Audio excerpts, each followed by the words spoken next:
चलिए question number 71 यानी कि 71 देखते हैं। क्वेश्चन नंबर 71 कहता है कि अब प्राकृतिक विधि निरपेक्ष के रूप में नहीं समझी जाती है अपितु सापेक्ष के रूप में समझी जाती है। यह प्राकृतिक विधि परिवर्तनीय अंतर्वस्तु के साथ है। यह विचार विशेष रूप से संबंधित हैं। ये विचार किसके हैं? स्टेमलर के, फिनिश से, डेलविशियो या डेबिन से। इसका सही आंसर आपका हो जाएगा ऑप्शन नंबर ए। ये जो विचार हैं ये स्टेमलर के हैं। ऑप्शन नंबर ए इस क्वेश्चन का राइट आंसर है। इसको देख लेते हैं कब पूछा गया है। उत्तर प्रदेश सिविल जज में 2016 में इस सवाल को आपसे पूछा गया है। देख सकते हैं आप। अब इसका एक्सप्लेनेशन भी हम थोड़ा देख लेते हैं। एक्सप्लेनेशन है, जब प्राकृतिक विधि निरपेक्ष रूप में नहीं समझी जाती है अपितु सापेक्ष के रूप में समझी जाती है, यह प्राकृतिक विधि परिवर्तनीय अंतर्वस्तु के साथ है। और ये विचार किसने दिया है? स्टेमलर से संबंधित है। चलिए अगले क्वेश्चन पर चलते हैं। अगला क्वेश्चन है, नैसर्गिक विधि की आधारशिला रखी गई थी। किसने रखी थी? ये रखी गई थी हेराक्लिट्स के द्वारा। ऑप्शन नंबर ए इस क्वेश्चन का सही आंसर है। और यूपी पीसीएस 2010 में इस सवाल को आपसे पूछा गया था। चलिए इसका एक्सप्लेनेशन भी हम देख लेते हैं। यूनानी दार्शनिक हेराक्लिट्स द्वारा नैसर्गिक विधि की आधारशिला रखी गई थी। उन्होंने प्रकृति के 3 लक्ष्य, अवस्था तथा तर्क या युक्ति बताया था। तो कहाँ के दार्शनिक थे? ऐसे भी पूछा जा सकता है आपसे। आप लिखेंगे यूनानी दार्शनिक। हेराक्लिट्स यूनानी दार्शनिक थे।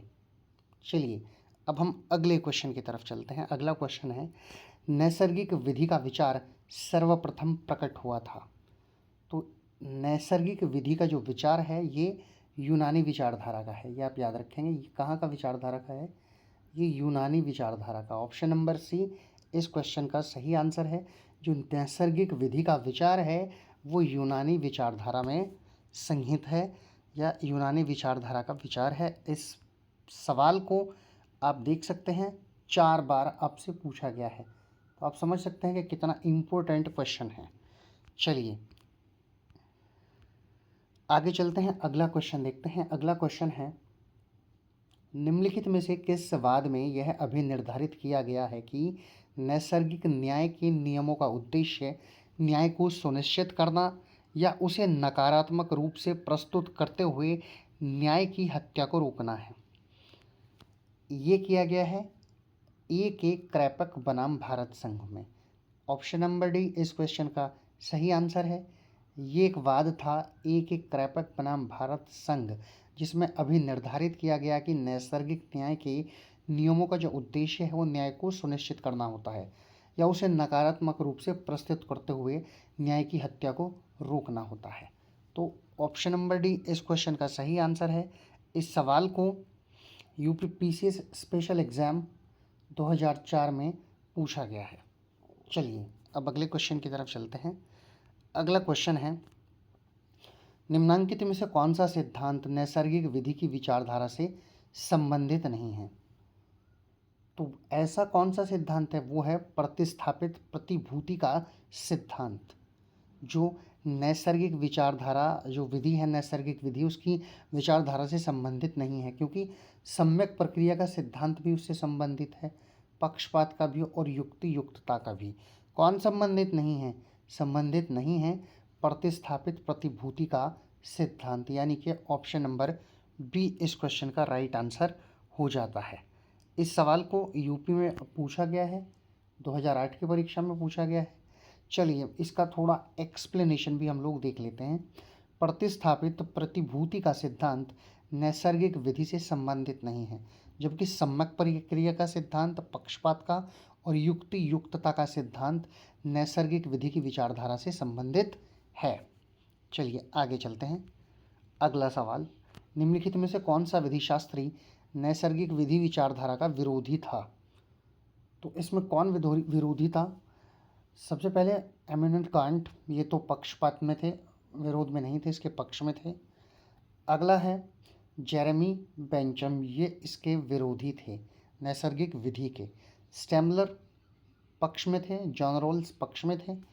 सही आंसर हो जाएगा ऑप्शन नंबर बी जेरेमी बेंचम, इसको जेरेमी बेंचम नहीं, ये जेरेमी बेंथम है, यहाँ पर गलत प्रिंट हुआ है, इसको आप बेंथम कर लेंगे, मिस स्पेल्ट है, इसको सही करेंगे। ये यूपी की परीक्षा में 2007 में आपसे पूछा गया है। चलिए इसका एक्सप्लेनेशन हमने पढ़ ही लिया है, एक्सप्लेनेशन की ज़रूरत भी नहीं है, मैंने आपको बता दिया है, बेंथम थे। आगे चलते हैं। विधि दर्शन में कैटेगोरिकल इम्पेरेटिव यानी सुनिश्चित आदेश का सिद्धांत प्रतिपादित किया गया था। कहाँ पे प्रतिपादित किया गया था ये आपको बताना है। आपके ऑप्शन दिए गए हैं, ग्लेनेविल ऑस्टिन द्वारा, इमैनुअल कांट द्वारा, जूलियस स्टोन द्वारा या CK एलन द्वारा। ये कांट का सिद्धांत था। ऑप्शन नंबर बी इस क्वेश्चन का सही आंसर है। और यूपी की परीक्षाओं में 2 बार 2003 और 2009 2 बार इस क्वेश्चन को आपसे पूछा गया है। इसके साथ साथ यूपी स्पेशल में भी आपसे 2004 में इस सवाल को पूछा गया है। थोड़ा सा इसका एक्सप्लेनेशन हम लोग देख लेते हैं। जर्मन विधि शास्त्री इमैनुअल कांट द्वारा विधि दर्शन में कैटेगोरिकल इम्पेरेटिव यानी कि निरपेक्ष आदेश का सिद्धांत प्रतिपादित किया गया था। ऑस्टिन ने विश्लेषणात्मक सिद्धांत का समर्थन किया है। तो ये इसका एक्सप्लेनेशन हो जाता है। चलिए अगले क्वेश्चन की तरफ चलते हैं। अगला क्वेश्चन है, वकीलों का कार्य शब्दों से है, ये उसकी कला के कच्चे माल हैं। ये किसने कहा है? ये कहा है जूलियस स्टोन ने। देख सकते हैं आप कि वकीलों का कार्य जो है वो शब्दों से है और ये उसकी कला के लिए कच्चा माल होता है। ये पूछा गया है राजस्थान की परीक्षा में, राजस्थान PCS प्रीलिम्स परीक्षा में 2008 में पूछा गया है। तो जूलियस स्टोन का एक कथन था, ये आप याद रखेंगे। चलिए अगले क्वेश्चन की तरफ हम लोग चलते हैं। अगला क्वेश्चन है हमारा, the province and function of law नामक पुस्तक लिखी गई थी, किसके द्वारा लिखी गई थी ये आपको बताना है। ऑप्शन ए हार्ट द्वारा, बी कैल्सन द्वारा, सी पाउंड द्वारा या डी जूलियस स्टोन द्वारा। तो ये किताब लिखी गई थी जूलियस स्टोन के ही द्वारा, जिनके बारे में हमने ऊपर जिक्र किया। वकीलों को लेकर उन्होंने एक टिप्पणी, उनका एक कोट हमने पढ़ा था। तो इसका सही आंसर ऑप्शन नंबर डी हो जाता है। हम स्क्रीन को थोड़ा ठीक कर लेते हैं। चलिए इस क्वेश्चन को यूपी जुडिशरी में 2013 में पूछा गया है। The province and function of law पुस्तक के लेखक जूलियस स्टोन हैं, ये आप याद रखेंगे। चलिए अब हम अगले क्वेश्चन की तरफ बढ़ चलते हैं। अगला क्वेश्चन है, सामाजिक संविदा के सिद्धांत का प्रतिपादन किसने किया था। Option number A Locke, B Rousseau, C प्रोशियस या फिर डी प्लेटो। तो ये किया था प्रोशियस ने। आप याद रखेंगे सामाजिक संविदा का सिद्धांत। इस सवाल को उत्तराखंड PCS में पूछा गया है। मैंने आपको बताया था कि मैं सारे वो सवाल लेकर आया हूँ जो पहले कहीं ना कहीं पूछे गए हैं। तो इसका सही आंसर ऑप्शन नंबर सी है, प्रोशियस। चलिए ये कहाँ के थे, थोड़ा एक्सप्लेनेशन इस क्वेश्चन का भी देख लेते हैं। हॉलैंड के विधिवेत्ता होगो प्रोशियस ने राज्य एवं जनता के मध्य बढ़ते विरोध को शांत करने के लिए सामाजिक संविदा सिद्धांत का सर्वप्रथम प्रतिपादन किया। हॉब्स, रूसो और लॉक ने सामाजिक संविदा सिद्धांत का विस्तृत विवेचन किया, यानी कि उसकी विस्तृत विवेचना की।